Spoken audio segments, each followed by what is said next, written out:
Oi, pessoal, boa noite, ou boa tarde, né, final de tarde. Estamos aqui mais uma vez, aqui usando o espaço do canal Geotecnia Brasil, a quem a gente inicialmente já agradece, né, de antemão. Eu aqui, testemunha viva aqui do quanto o pessoal do Geotecnia Brasil está transformando esse momento, né, a forma de se comunicar e de trazer inovação. Então, um agradecimento especial aí ao Thiago, ao André Querelli, ao Matheus, que está aqui por trás das cortinas com a gente aqui. Tá? Hoje nós estamos aqui em duas associações, podemos dizer que são associações irmãs, ou sempre quiseram ser, né, Fernando? O Fernando está aqui do meu lado, o coordenador do CTG A20. Hoje eu ocupo o cargo de presidente da EGS Brasil, e ambas as diretorias das associações vêm há algum tempo conversando sobre ideias de como unir forças, né, em torno da área dos geossintéticos, né, cada uma se relacionando, né, com uma parte da cadeia, né, a CTG A20 reunindo aí as empresas fabricantes, principais empresas fabricantes de geossintéticos no Brasil, se relacionando diretamente com os usuários, né, com mercados formadores de opinião. A EGS Brasil com o objetivo de formar e informar, né, trazer informação relevante em torno do uso adequado, né, especificação de geossintéticos, né, em todo o Brasil. Enfim, estamos aqui realizando um sonho de um projeto que a gente vem conversando há algum tempo, né, que é promover esse prêmio TCC IC 2020, Benedito de Souza Bueno, né?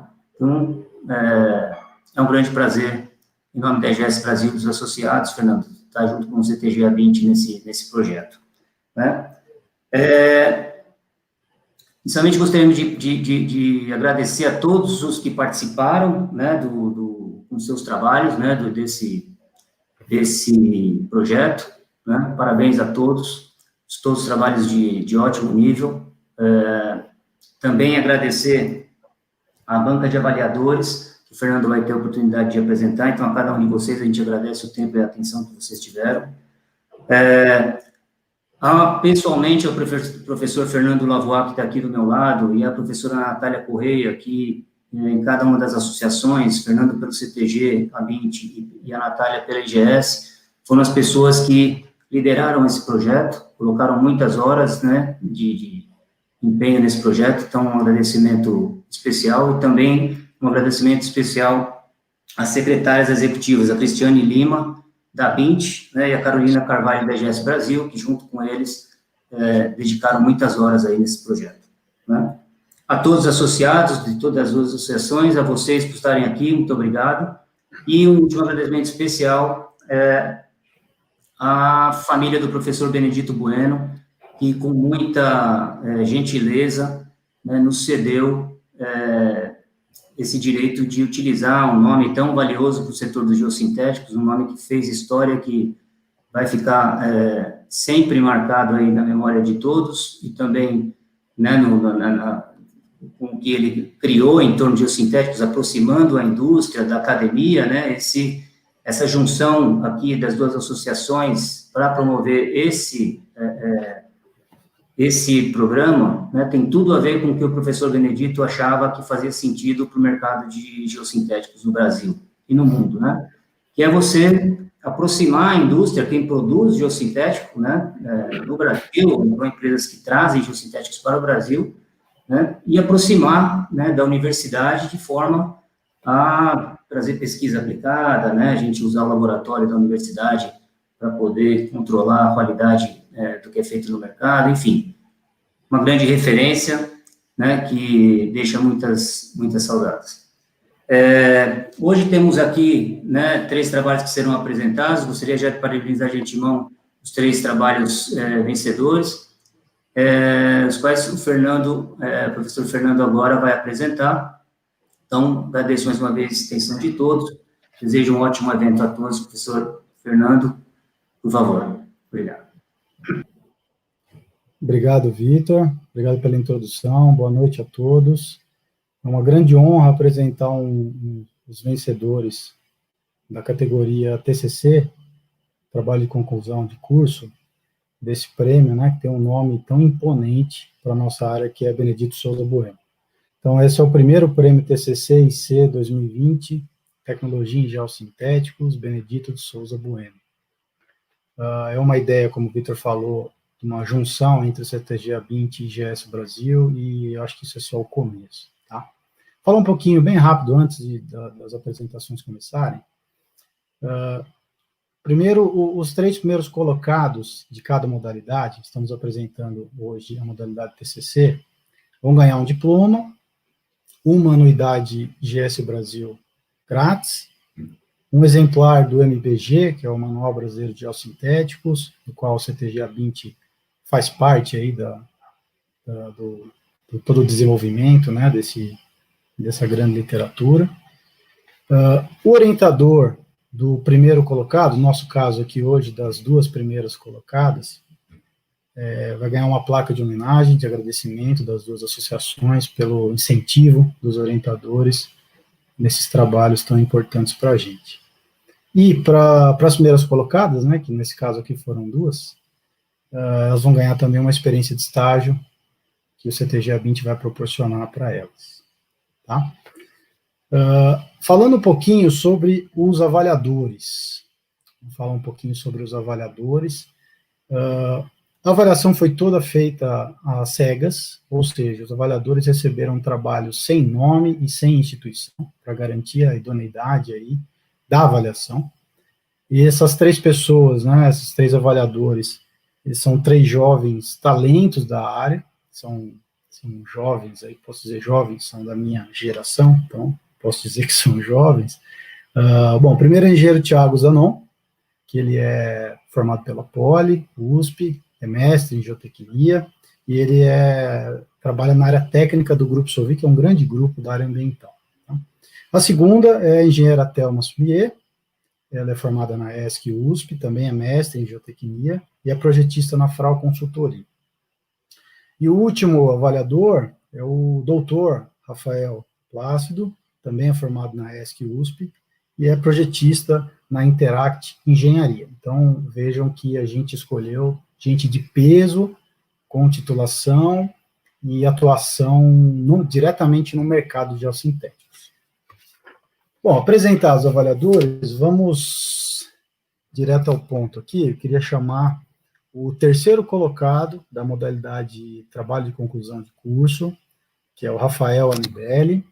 Ele é da Universidade Estadual de Ponta Grossa, então participação paranaense aí no prêmio. O título do trabalho premiado dele foi Análise em Modelo de Laboratório da Substituição de Filtro de Areia por Gel Composto em Barragem de Terra. A orientadora foi a professora Bianca Penteado de Almeida. Rafael, agora é com você. Boa tarde a todos, ou boa noite, dependendo de onde estejam. Primeiro eu gostaria de falar que me sinto muito honrado com essa premiação aí, quando começamos o trabalho lá no começo de 2019, até antes que surgiu a ideia com a professora Bianca. Nunca achei que chegaria a tamanha realização com esse trabalho. E sempre tive muito prazer em fazê-lo e sempre tive muita ajuda dela e toda a participação. E agradeço muito a ela, a IGS, ao CTG pelo reconhecimento. Vou fazer uma breve apresentação para vocês aqui do meu trabalho. Como já foi colocado, o meu trabalho, o título é Análise Modelo de Laboratório da Substituição de Filtro de Areia por Gel Composto em Barragem de Terra. Ele foi orientado pela professora Bianca lá no EPG. Breve introdução, a gente tem que a construção de toda a barragem de terra, ela requer que alguma medida de controle de percolação pelo corpo da barragem seja adotada. E a técnica amplamente aplicada e consagrada pelos projetistas é o dreno interno de agregado, chamado dreno de areia. Só que a execução desse dreno de agregado ele requer cuidados especiais para que a gente consiga ter eficiência dele durante toda a vida útil da estrutura. E o impacto ambiental na extração de areia é algo inerente à extração do agregado, independente da forma.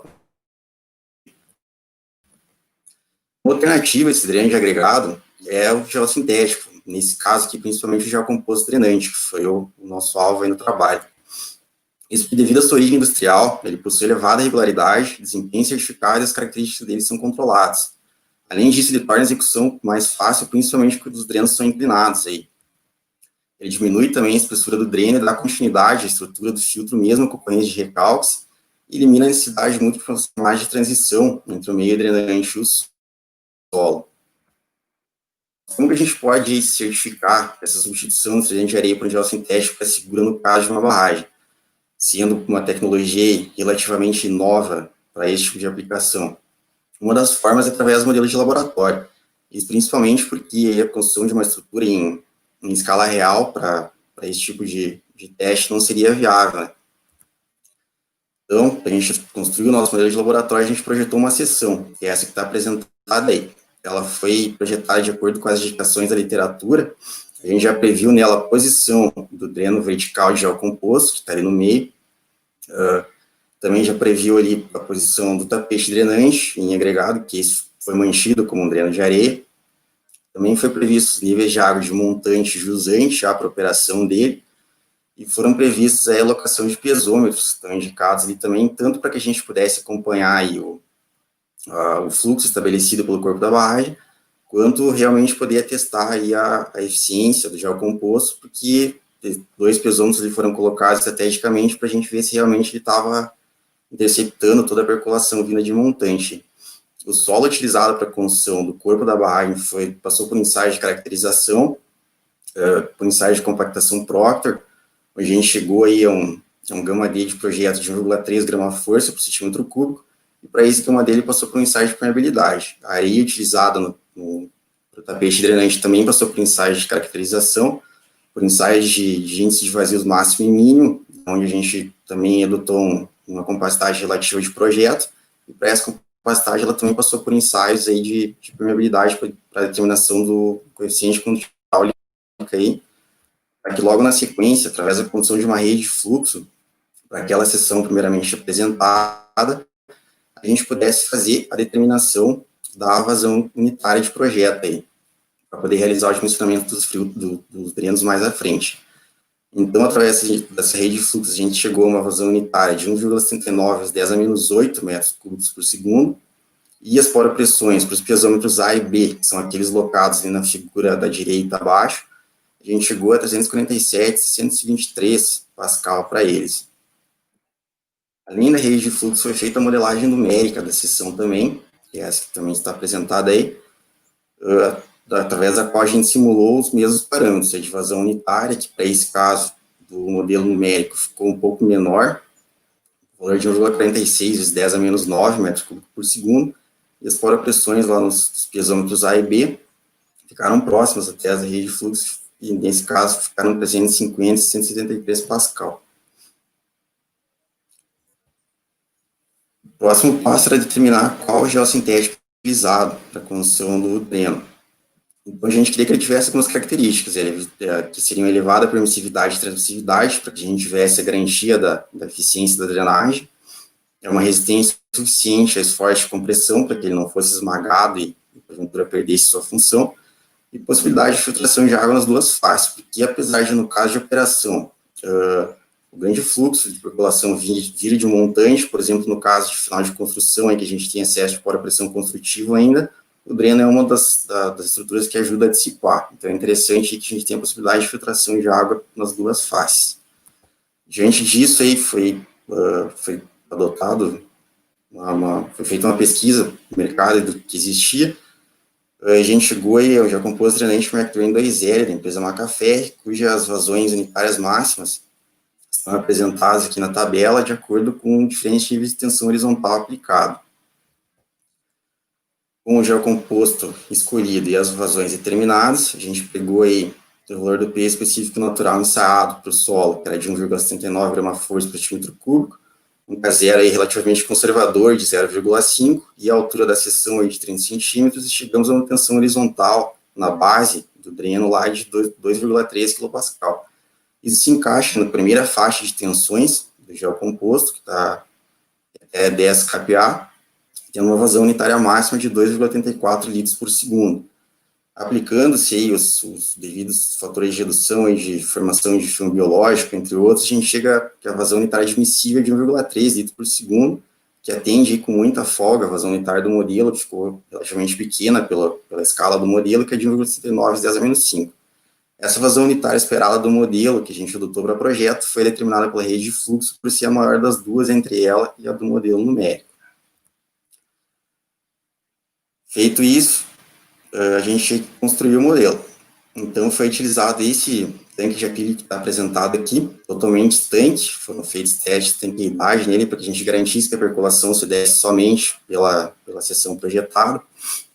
A instalação dos piezômetros, conforme aparece, também foi feita de forma prévia, onde foi garantida toda a estanqueidade do sistema. Então, se procedeu ao alteamento do modelo. Ele foi construído em alteamentos de 2 em 2 centímetros, conforme está marcado ali no acrílico. Como a gente pode ver na figura da direita, o gel composto foi instalado logo no começo desses alteamentos aí, foi colocado lá e a partir disso a gente passou a altear, e foi feito um controle de compactação através do volume, que devido à escala reduzida do modelo, não tinha, por exemplo, como a gente aplicar um frasco de areia ou algo do tipo ali.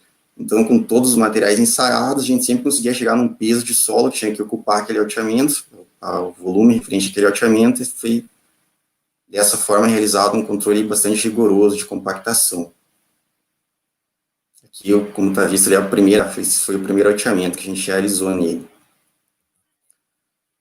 Aqui a gente já tem o aspecto do modelo finalizado já, antes da operação, à direita, dá para ver lá no meio aquela marca preta vertical lá, aqui frente ao gel composto.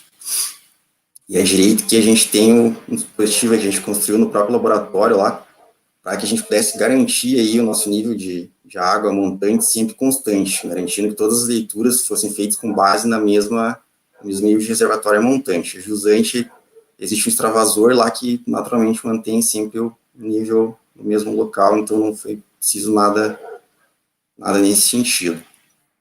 O aspecto do modelo já operando há alguns dias lá no laboratório, que foi onde foi realizadas as leituras. E a gente chega, então, aos resultados que a gente obteve do modelo. Foram feitas aí 3 medições de vazão pela seção, em 3 dias diferentes, que nos deram aí valores bastante consistentes, aí muito próximos, inclusive, nos mostrando que, quando fizemos as medidas, a rede de fluxo já estava totalmente estabelecida, e não necessitando fazer novas leituras, chegando a uma média de vazão de percolação de 9,5 × 10⁻⁷ metros cúbicos por segundo. E as pressões daqueles piezômetros A e B lá, que foram apresentados anteriormente, ficaram em 392, 696, 697 Pascal, aproximadamente. Os outros piezômetros que estavam a jusante do dreno, basicamente não marcaram carga, e os piezômetros do tapete drenante marcaram basicamente a carga aí um pouco maior só do que a carga relativa ao nível da água de jusante, mostrando aí que o dreno foi eficiente. A gente compara os resultados obtidos com aqueles esperados em projeto, a gente tem aqui a vazão pelo modelo de laboratório foi um pouco mais elevada do que esperado em projeto, mas não muita coisa, principalmente quando a gente compara com a rede de fluxo, aí foi uma variação de aproximadamente 5, 6% aí, superior. Foi bastante superior ao do modelo numérico, mas ele já tinha dado uma vazão relativamente mais elevada quando comparada à rede de fluxo. E as pressões dos pesômetros A e B lá se mantiveram com valores relativamente próximos aos esperados, porque a gente leu lá no modelo, como a gente pode ver ali, mostrando que a nossa modelagem numérica, nosso fluxo lá representavam o que estava ocorrendo fisicamente. Bom, como conclusão disso, a gente pode falar que a substituição do dreno de agregado vertical pelo gel composto é viável para esse modelo de laboratório, representando o modelo de laboratório uma barragem em uma escala reduzida. E se isso for projetado de forma conveniente, essa substituição pode ser estendida para barragem de terra em escala real. As referências que apareceram ao longo da apresentação, e gostaria novamente de agradecer a IGS, a CPG e a comissão avaliadora. Agradecer muito a minha orientadora aí, que deve estar nos assistindo agora, a professora Bianca, por todo o apoio aí, dedicação e que comprou a ideia de fazer um trabalho desses ainda lá, quando a gente estava no 3º ano, mas agradeço muito a ela por tudo aí que fez e faz por mim, e também agradeço aí o professor Carlos Emanuel, que ajudou bastante quando a gente estava alteando o modelo. Esse é o meu trabalho. Quem quiser ter mais informações, basta acessar, procurar a referência que estava anteriormente no slide, que a gente lá apresenta todos os resultados e toda a metodologia de tudo que foi feito para chegar a essas conclusões. Agradeço a todos. Valeu, Rafael, muito obrigado. Precisamos de mais produção científica dos geossintéticos em barragens. Então, agradeço a professora Bianca pela linha de pesquisa. A gente precisa ter mais massa crítica aí para aplicar mais geossintéticos em barragens. Bom, vamos para a apresentação da segunda colocada, que é a Beatriz Midori Carvalho Urashima. Ela é da Universidade Federal de Lavras. Então, começaram aí as mineiras na nossa noite. O título do trabalho dela é Modelagem Matemática da Durabilidade de Geotêxteis Expostos às Intempéries. O orientador foi o professor Eduardo Souza Cândido. Por favor, Beatriz. Boa noite, né? Ou acho que já é boa noite, né? A todos. Como dito anteriormente, meu nome é Beatriz. Meu trabalho ele foi desenvolvido pela Universidade Federal de Lavras e é intitulado Modelagem Matemática da Durabilidade de Geotêxteis Expostos às Intempéries. Ele foi orientado pelo professor Eduardo Souza Cândido e orientado pela professora Denise de Carvalho Urashima. Um agradecimento especial aos dois. A durabilidade aos tratar de geossintéticos é um fator importante a ser observado. Resumidamente, ela pode ser tratada como a permanência das propriedades requeridas e especificadas em projeto do material em toda a sua vida de serviço. Os fatores intempéricos, eles são alguns dos fatores que podem intervir na durabilidade de um material. Dentre eles estão os raios ultravioletas provindos do Sol, a variação de temperatura e a variação de umidade. Assim sendo, a durabilidade ela pode ser analisada por meio de exposição em laboratório a esses fatores intempéricos de forma simulada e em exposição em campo. A exposição em laboratório, ela me resulta em resultados próximos com aproximações. Por quê?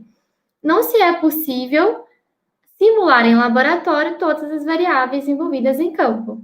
Já a exposição em campo, ela me traz resultados mais próximos à realidade do local em que há a exposição, porém é necessário um maior tempo. Como o trabalho em questão, ele possuiu este tempo necessário, optou-se pela exposição em campo.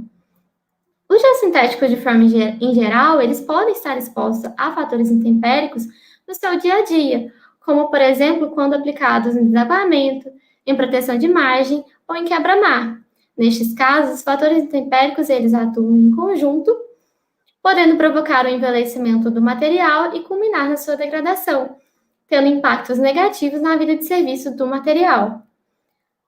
Os objetivos do trabalho foram avaliar a durabilidade de geotêxteis tecidos de polipropileno em campo por meio da submissão destes intempéries locais e analisar os resultados empregando ferramentas estatísticas e validá-los como modelagem matemática que considera o acúmulo de danos em geotêxteis expostos às intempéries ao longo do tempo. Bom, resumidamente, o material e método utilizado no trabalho. Foi utilizado geotexto tecido de polipropileno, houve a preparação dos seus corpos de prova para assim ocorrer a caracterização do material intacto, depois a preparação das amostras que foram expostas em campo, a avaliação da durabilidade do material exposto e a avaliação dos dados meteorológicos medidos no local de exposição. Por fim, a análise estatística dos dados obtidos e a validação do modelo matemático. Como dito anteriormente, o material exposto foi o geotexto tecido de polipropileno confeccionado para essa pesquisa. Foram analisados dois tipos de geotexto. Eles eram similares, porém se diferenciavam com relação ao percentual de aditivo contra a radiação ultravioleta do tipo House. O geotexto com menor percentual aqui foi denominado de G1 e o geotexto com maior percentual aqui foi denominado de G2. A exposição em campo ela aconteceu no Centro Federal de Educação Tecnológica de Minas Gerais, no campus de Varginha, em pórticos metálicos com telas metálicas abertas com inclinação de cerca de 22 graus, referente à latitude do local. Esses pórticos estavam voltados para o Equador, garantindo assim uma maior exposição das amostras durante todo o dia aos raios ultravioletas e também estavam longe de interferências que poderiam causar algum tipo de sombreamento nas amostras. Esse procedimento seguiu as normas especificadas para tal. A área de exposição na figura 8 está circulada em vermelho e na figura 9 há um esquema representativo das amostras de geotextos expostos. Foram expostos geotextos do tipo G1 e G2 com dimensões de cerca de 110 por 450 milímetros. Foram analisados 2 ciclos climáticos. O primeiro, ele iniciou-se no dia 21 de dezembro de 2016, ou seja, o início de um verão, e finalizou-se no dia 20 de dezembro de 2017, ou seja, final de uma primavera, completando assim um ciclo de estações climáticas anuais. Já o segundo ciclo, ele iniciou-se no dia 21 de junho de 2018 e finalizou-se no dia 20 de junho de 2019, completando assim mais um ciclo de estações climáticas anuais. Ao final de cada estação climática, era-se retirado uma amostra do geotexto do tipo G1 e uma amostra do tipo G2, e colocada outra em seu lugar. No final, obteve-se amostras que foram expostas de forma individual a cada estação climática e de forma acumulada. A avaliação da durabilidade do material exposto foi feita por meio do ensaio de resistência à tração faixa estreita. Este ensaio também foi realizado no material intacto com o objetivo de se obter um comparativo. Utilizou-se uma máquina universal para ensaios de tração e compressão instalada no Laboratório de Mecatrônica do Cefet de Varginha, com incerteza na calibração de 0,1%. Também utilizou-se a norma recomendada para tal. Com relação à avaliação dos dados meteorológicos a quais o material foi exposto, mediu-se a radiação e a precipitação durante o tempo de exposição. Percebe-se que, em ambos os casos, em ambos os ciclos, o verão e a primavera apresentaram maiores valores de radiação e precipitação. E também, em ambos os ciclos, o inverno apresentou maiores valores de radiação, porém menores valores de precipitação. O gráfico 1 apresenta a dinâmica atmosférica do primeiro ciclo de exposição, e a dinâmica atmosférica do segundo ciclo de exposição foi relativamente similar a esta. Percebe-se que o outono e inverno foram caracterizados de menores dias com chuva, possibilitando assim uma formação de uma camada de poeira no material exposto.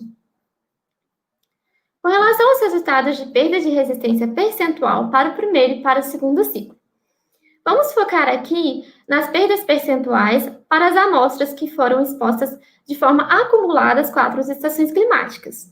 Observamos, então, nos valores circulados em vermelho que o geotexto de tipo G1, em ambos os casos, apresentou maior perda percentual se comparado com o geotexto de tipo G2. Percebemos que, para os valores circulados para o primeiro ciclo, ambos os geotextos de tipo G1 e G2 apresentaram resultados de menor perda percentual se comparado com os resultados do segundo ciclo. Isso porque, no primeiro ciclo, o verão, que é uma estação climática crítica, foi a primeira estação de exposição. Já para o segundo ciclo, o verão, que é a estação climática crítica, foi a terceira estação de exposição. Neste caso, durante todo o inverno e a primavera, o material foi exposto, danificado e acumulou esses danos, até se chegar na estação climática crítica. Isso justifica os maiores valores obtidos para o segundo ciclo. Também é importante notar a diferença de sinergismo e soma, porque quando se é somado as perdas percentuais obtidas às amostras expostas de forma individual a cada estação climática, não se resulta nos valores obtidos para a amostra que foi exposta de maneira acumulada às 4 estações climáticas. É importante notar que os valores apresentados com relação à perda percentual foram obtidos por meio do valor médio de resistência obtido pelo ensaio de tração após a exposição do material. Porém, foram-se construídos intervalos de confiança por meio da análise de t-student, com confiança de 95%, o que permitiu a extrapolação dos resultados amostrais para a população em nível de significância de 5% para o primeiro ciclo e também para o segundo ciclo de exposição. Com relação ao modelo matemático em si, foram-se construídos para ambos os ciclos gráficos de resistência por tempo de exposição em dias. Obteve-se equações exponenciais e o R quadrado. Assim, conseguimos obter a equação que R, sendo R a resistência do material exposto após a sua exposição, sendo essa resistência média, K, a resistência média do material intacto, vezes E, elevado a menos Y vezes X, sendo X o tempo em dias de exposição do material e Y uma variável que estaria entre 10 a menos 4 e 10 a menos 3. Essa variação ocorreria devido ao percentual de aditivo presente no material e também à intensidade das intempéries aos quais ele foi exposto. As considerações finais obtidas no trabalho. De conclusões. Há um sinergismo existente entre as intempéries. O comportamento de longo prazo de geossintéticos usados em situações expostas às intempéries pode ser diretamente influenciado pela dinâmica da atmosfera do local onde estão expostos. E o modelo autoproposto parece promissor, considerando a dinâmica atmosférica envolvida ao longo do tempo de exposição. Como proposta de trabalhos futuros, temos a realização de análises estatísticas mais aprofundadas, submeter a exposição do material com apoio fechado ao invés da tela aberta, sendo assim uma situação mais crítica, e sujeitar o material a locais com clima caracterizado por intensa precipitação e maior radiação, se comparado ao atual local de exposição, comparando, por fim, os resultados obtidos com o modelo proposto. Meus agradecimentos à RUSC pelo fornecimento do material, à Universidade Federal de Lavras, ao Cefet-MG pela disposição de espaço e maquinário, e a IGS Brasil e também à ABINT. Muito obrigada. Caso queiram entrar em contato, este é o meu e-mail. Excelente, Beatriz. Parabéns pelo seu trabalho. Frequentemente a gente é questionado, né? Quanto dura o geossintético? E é uma resposta muito difícil. A gente tem que estudar bastante, pesquisar bastante. Parabéns para o professor Eduardo. Continue nessa linha de pesquisa. Muito obrigado. Gente, vamos lá, então, já que é a noite das mineiras, das mulheres e das mineiras. Eu fico muito satisfeito que as mulheres estão na frente, tá? Eu vou chamar as primeiras colocadas, a Sara Eulália Batista e a Alice Helena Ribeiro Gonçalves, que são lá da Universidade Federal de São João del Rei. A Sara vai começar apresentando, e aí em seguida a Alice vai continuar a apresentação. O título do trabalho premiado delas, primeira colocação nesse nosso prêmio aqui de TCC, avaliação dos deslocamentos construtivos de uma estrutura de escória reforçada com gel sintético, faceada com meshbacks. O orientador foi o Thales Moreira de Oliveira. Sara, por favor, fique à vontade. Pessoal, muito boa noite. Eu sou a Sara, né, juntamente com a Alice, nós vamos apresentar para vocês um pouco do nosso projeto intitulado Avaliação dos Deslocamentos Construtivos de uma Estrutura de Escória Reforçada com Geossintético, faceada com meshbacks. Conforme já dito anteriormente, nós somos da Universidade Federal de São João del Rei, graduadas em Engenharia Civil, e contamos com a orientação do professor doutor Thales Moreira. Bom, falando um pouco sobre a estrutura de escória reforçada com geossintético, a gente quis trazer qual era o objetivo dessa nossa pesquisa. Basicamente, o intuito é de fazer a análise dos deslocamentos construtivos de uma estrutura de escória reforçada com geossintéticos. A gente já sabe, né, é comum a gente ter estruturas de contenção do tipo solo reforçado, e a gente trouxe, então, uma inovação com a aplicação da escória. E o nosso objetivo principal foi justamente de medir esses deslocamentos ao longo da construção dessa estrutura. Para que a gente chegasse nesse modelo, conforme vocês podem ver na imagem ao canto da tela, a gente partiu de algumas premissas. A primeira delas é em relação ao desenvolvimento de uma solução para estruturas de contenção com viés sustentável e econômico. A utilização da escória de aciaria, ela veio trazer esse viés de sustentabilidade, uma vez que a gente dá uma destinação ecologicamente correta para um subproduto das siderúrgicas, e por se falar, né, da nossa região, nosso campus ele é localizado em Ouro Branco, a gente vê nessa região do Alto Paraopeba um grande número de empresas siderúrgicas. Então, além de ser economicamente viável, uma vez que traz essa redução em relação ao custo de materiais de construção, a gente trouxe uma aplicabilidade sustentável também para esse subproduto das siderúrgicas. A segunda premissa é em relação à aplicação de um paramento em forma tubular constituído de escória e geogrelha, que nós denominamos aqui de mesh bag.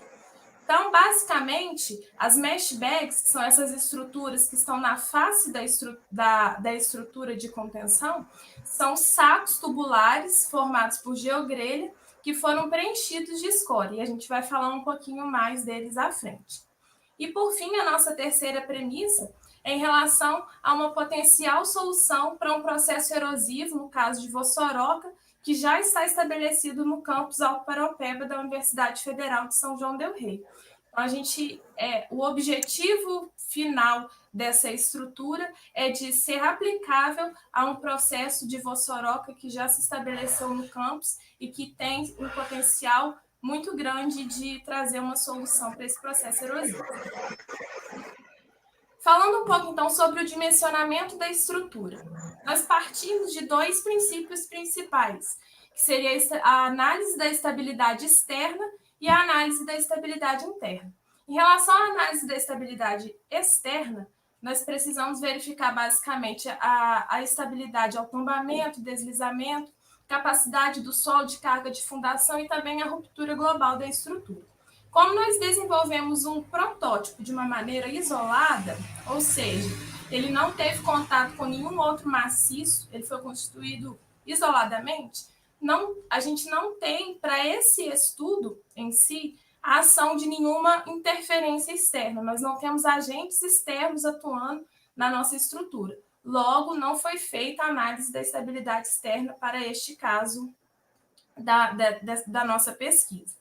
Em relação à análise da estabilidade interna, nós partimos do método de Jewell, conforme as orientações do Manual Brasileiro de Geossintéticos.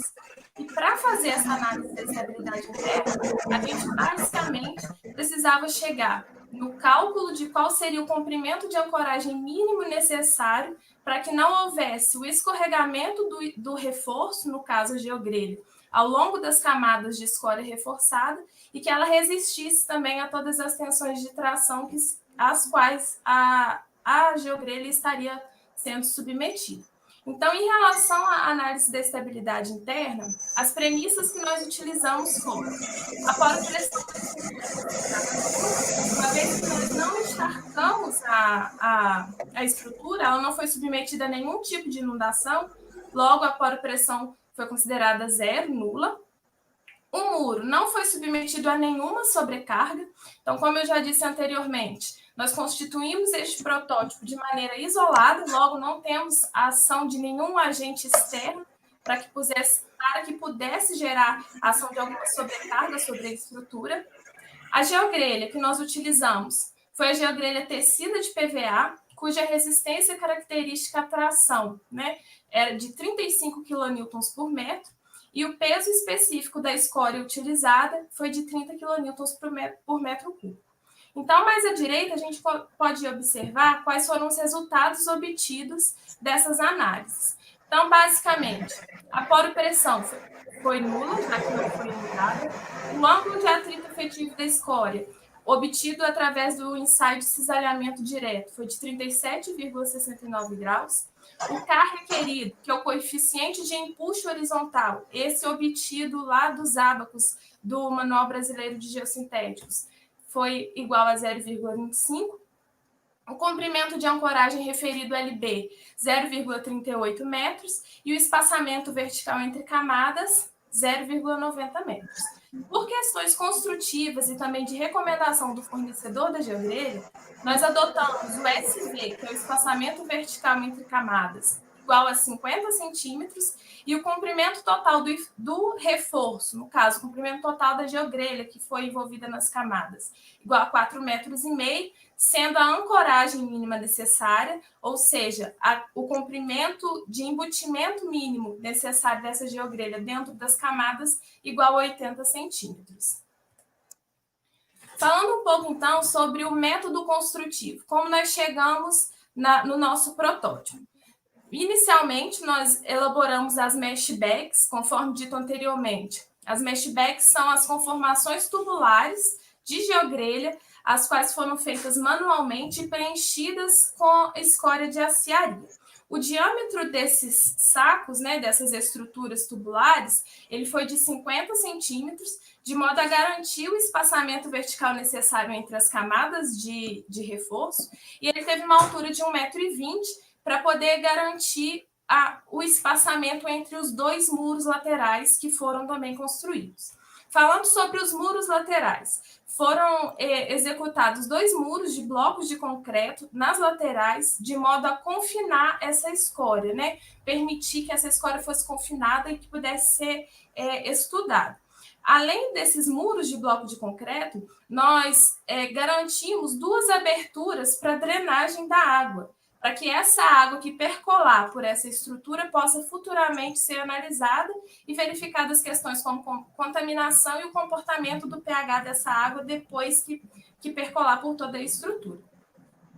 Feitos os muros de concreto, nós partimos para o revestimento e a construção das camadas. As paredes dos muros, elas foram revestidas com lona de polipropileno e foram lubrificadas com óleo de silicone, para garantir que o atrito entre as camadas de escória, que o atrito entre a escória fosse reduzido em relação às paredes dos muros de bloco de concreto.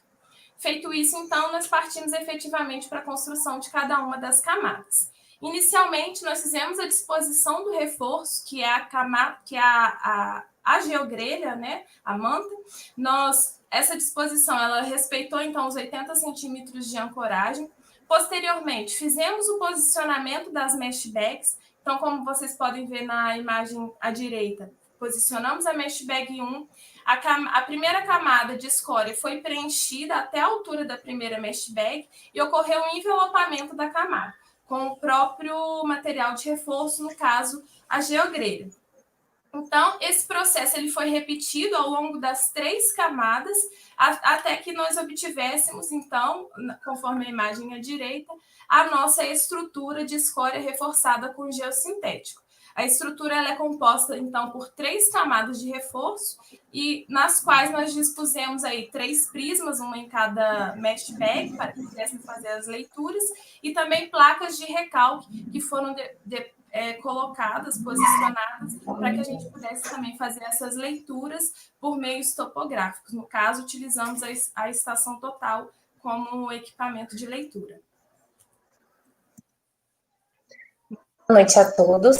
Como a Sara citou, o objetivo do nosso trabalho era avaliar os deslocamentos durante a construção dessa estrutura. No caso, então, os prismas que a Sara mostrou na imagem anterior foram utilizados para medir o deslocamento da face de mesh bag, ao passo que as placas de recalque foram utilizadas para a medição do deslocamento no interior da estrutura.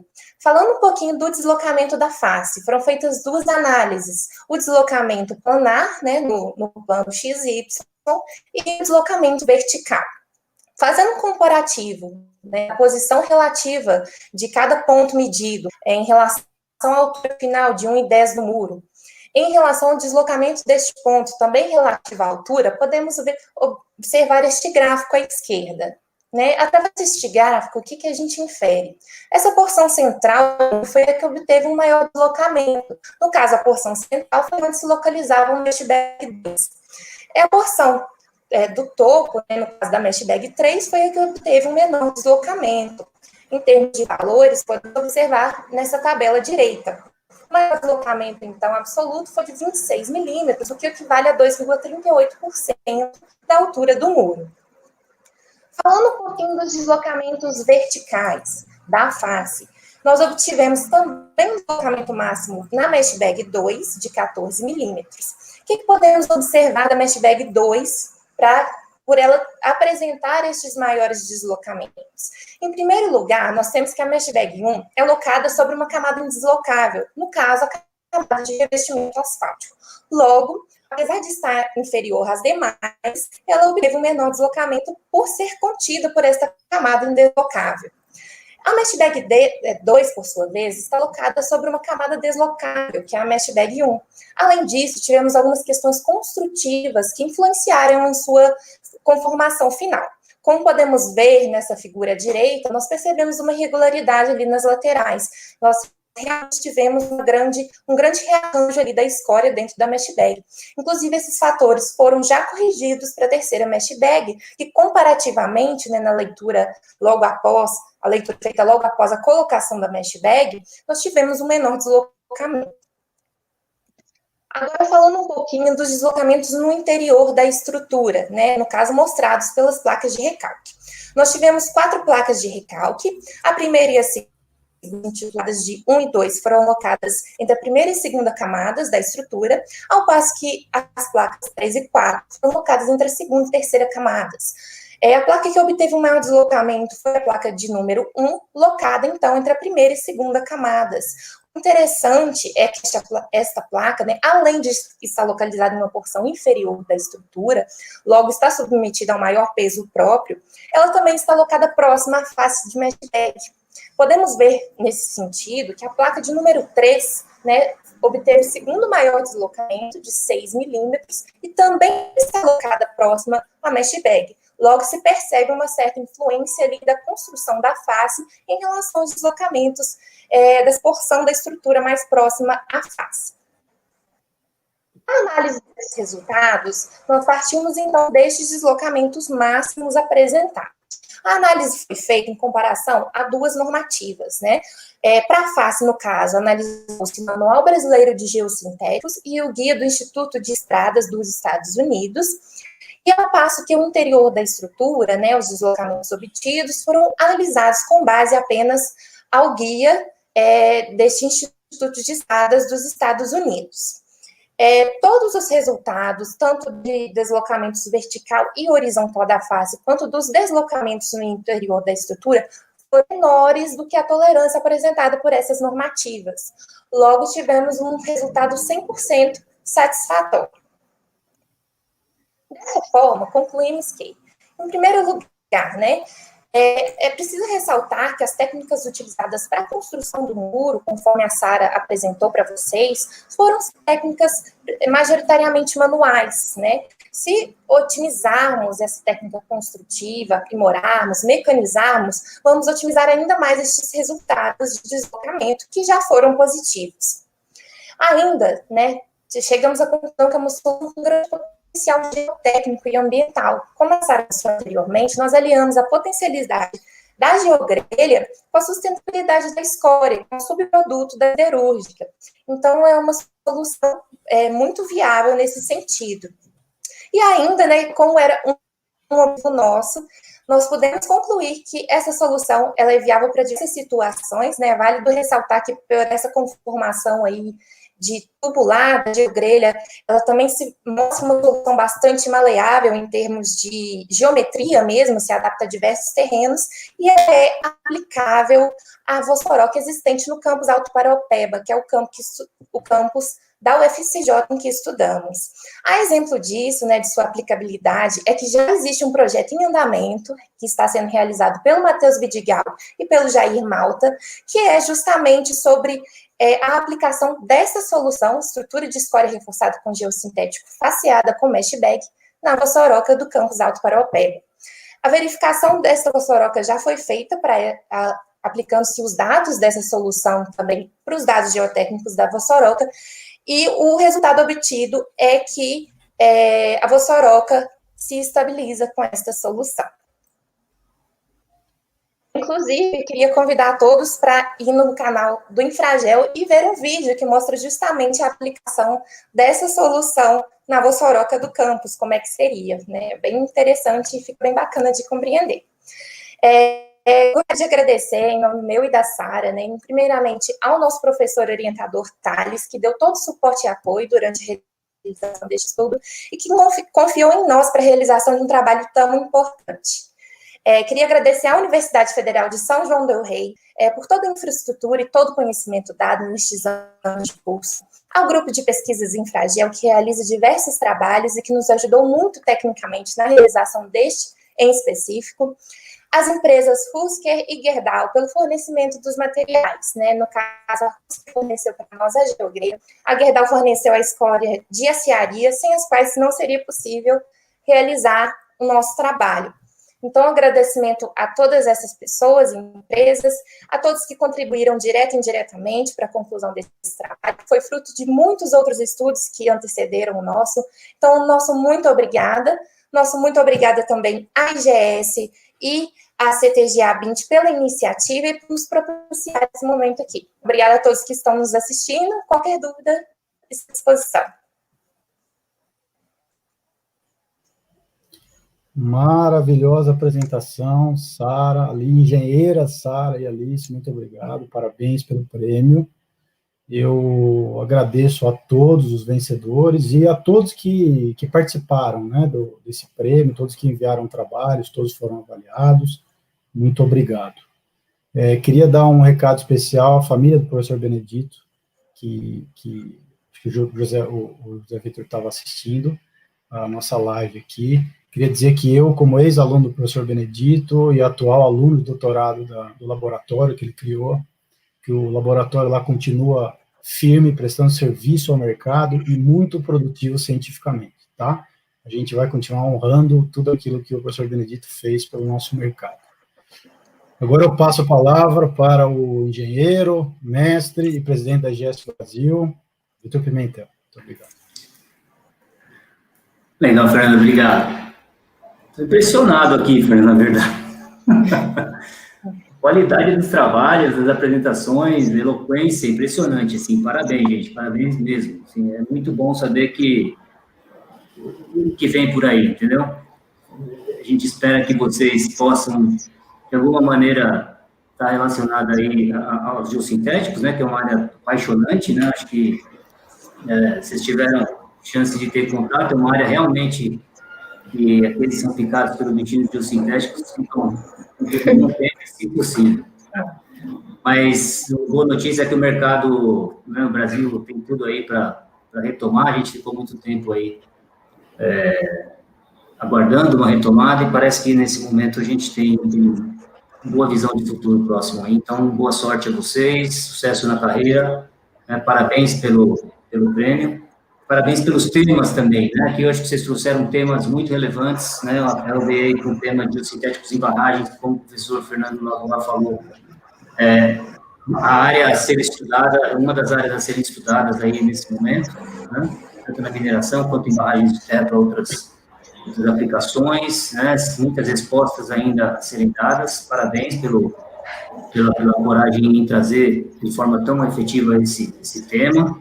Né? A Beatriz Urashima trouxe aí o tema de durabilidade, que é aquela resposta difícil de ter, e que por isso, muitas vezes, os geossintéticos possuem aí fatores que a gente usa no dimensionamento, que, na verdade, essas dúvidas tornam a solução diretamente mais, digamos, segura no curto prazo, né? Porque como a gente não sabe responder exatamente, a gente usa os fatores para aumentar nossa segurança em relação à durabilidade futura. Então, muito interessante o seu trabalho, parabéns. E a Alice está trazendo um tema de durabilidade de estruturas, né, de estruturas flexíveis para resolver processos erosivos complexos. E eu tenho certeza que os sintéticos, com o formato que vocês apresentaram aí, tem todo o potencial de resolver problemas complexos como esse, né, de obturação de Vossorok e tudo mais, né, com soluções um pouco mais flexíveis e tudo mais. Então, parabéns. Gostaria também de agradecer a presença do José Vitor e da família do professor Benedito, que esteve aqui acompanhando a gente hoje, né? E dar um recadinho, se me permitir, Fernando, só lembrar a todos aqui do GeoAméricas 2020, pessoal, a gente tem aqui no dia 26 de abril, que era para ser em abril no Rio, 26 de outubro a 31 de outubro, GeoAméricas 2020 online, né? Então, assim, convido a todos vocês a se inscreverem, né? Vai ser um evento fantástico, vai trazer aí os maiores formadores de opinião da área no mundo, né? E a gente tem orgulho de estar organizando isso. O Núcleo Jovem da IGS Brasil também, que vai promover uma série de eventos lá, então aproveito para convidar os jovens que estão assistindo aqui a se associar e participar desse evento lá. E lembrar do Uniferito do ano que vem. Já vou deixar aqui um pedido para o Fernando e para a Natália, parabenizá-los de novo pela brilhante organização desse ano, e pedir que isso se repita todos os anos, como a gente, né, planejou, né, e logo a gente já vai ter a chamada para o próximo prêmio TCC&C, né, Benedito de Souza Bueno. Ok, pessoal? Agradeço a presença de todos vocês, o canal IGERS Brasil, o canal Geotecnia Brasil, novamente, pelo espaço que nos é dado aqui. Ok? Boa noite a todos, pessoal. Um abraço.